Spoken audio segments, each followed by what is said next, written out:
And of course, we're going to plug in guess number 2 and apply the initial conditions. So again, the initial conditions were that Q at 0 equals Q naught equals, this time we're using the cosine solution.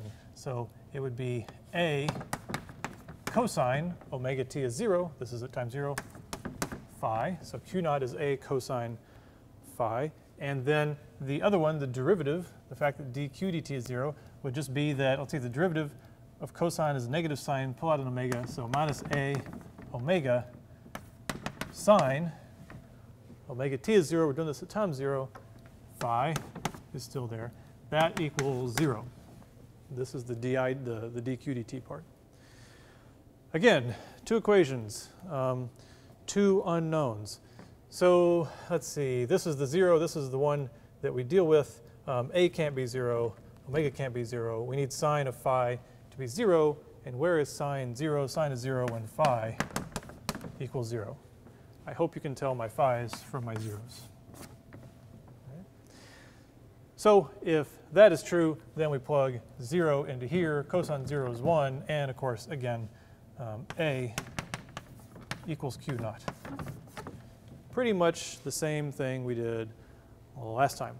So what we get then, if this guess is Q of t equals Q naught, in this case cosine of the square root of 1 over LC t plus phi. I'm sorry, plus nothing. Phi is 0. Yes. 1 over the square root of LC t. So it looks like for the same thing we have 2 answers. So let's plot them. Here we go. Let's plot the cosine answer first. It's a cosine at time equals 0. Cosine is maximum, so it'll be Q naught here.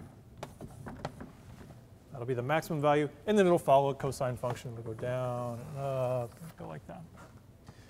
So this is the cosine guess. Now let's plot the sine solution.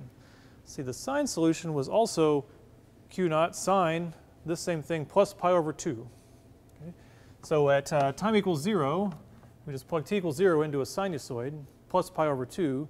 So that's really the sine at pi over 2, which is 1, which is the maximum. So it's actually here. It goes there. The sinusoid will keep going. Here, this must be when the cosine, when this thing is making pi over 2. Right? That's when cosine is 0 at pi over 2.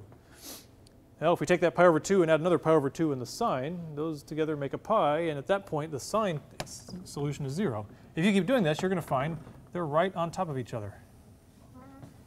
We thought that we solved this twice, but we really didn't. We got one answer. There are not 2 answers. So if you have a system described by a differential equation, and you guess a solution, and you use boundary conditions to get the exact answer, there's only one solution.